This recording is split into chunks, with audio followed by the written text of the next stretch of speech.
A controversial Texas immigration law is once again on hold, just hours after the Supreme Court ruled Senate Bill 4 could take effect in what became a whirlwind of rulings in a 24-hour period. The Fifth Court of Appeals ruled late Tuesday that the Texas law, which gives local law enforcement the power to arrest migrants who cross the border illegally, should remain on pause. The court is scheduled to hear oral arguments today on whether the hold should continue as the Biden administration's appeal plays out. The administration arguing SB 4 is unconstitutional. The law briefly went into effect on Tuesday after the Supreme Court's ruling, but during that time, Texas authorities did not announce any arrests. Under the law, those taken into custody have the choice to agree to leave the U.S. or face prosecution. Mexico's government was quick to react after the high court's ruling, saying it would refuse to take anyone back who is ordered to cross the border. As the future of Texas immigration law is still unclear, a similar bill passed the state house in Iowa. That bill now heads to Governor Kim Reynolds' desk and, if signed, would take effect in July. In Ohio's high-stakes primary elections on Tuesday, former President Donald Trump's influence was front and center. Trump's endorsed candidates, Bernie Moreno and Derek Barron, won their primaries, setting the stage for November's key battles. Moreno, a businessman, beat out competitors to face Democratic Senator Sherrod Brown, while Barron overcame his opponent to challenge U.S. Representative Marcy Kaptur. These races are crucial as they could tip the balance of power in Washington.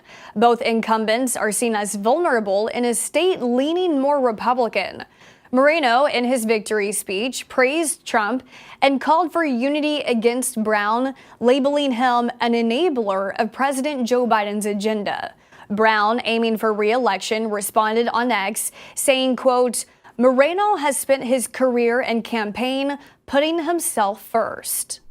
Charges have been dropped against the father of a Marine who was killed during the United States withdrawal from Afghanistan in 2021 after the father shouted his son's name at President Biden during the State of the Union address. Here's how it sounded. To state the obvious, all Americans deserve the freedom to be safe, and America is safer today than when I took office. Year before I took office, murder rates went up 30%. 30% they went up. The biggest increase in history. It was then. After being warned several times by Capitol Police to stop shouting, Steve McHugh was removed from the House chamber and arrested. Authorities say disrupting Congress is illegal. However, on Tuesday night, it was learned D.C.'s Attorney General has dropped all charges against the Gold Star father. Officials with the Attorney General's office telling Fox News it decided not to prosecute this time, just as they have in cases with other protesters in the past.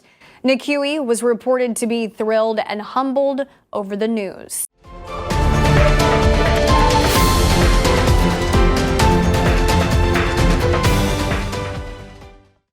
Saudi Arabia is looking to be at the forefront of the artificial intelligence revolution.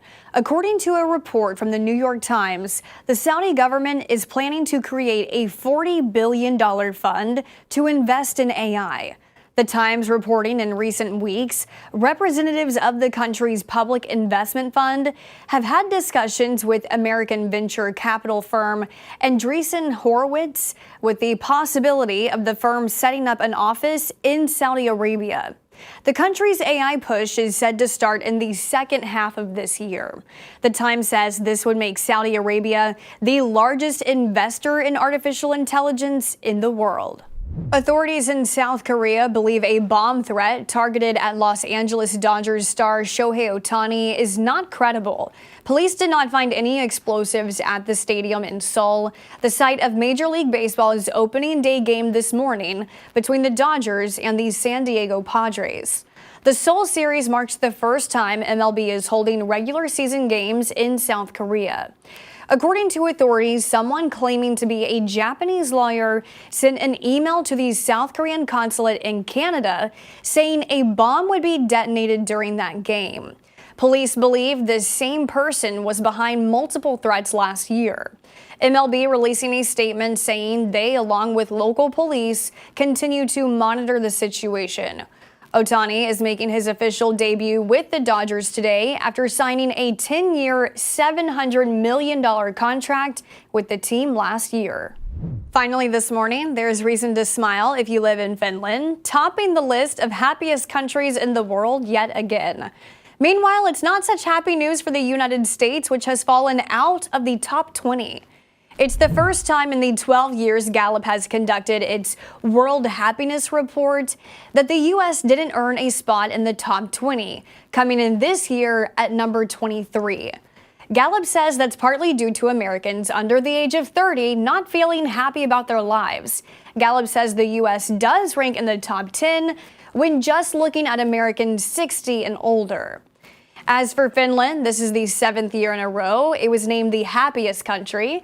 Gallup releasing the report to coincide with the United Nations International Day of Happiness, which is being observed today.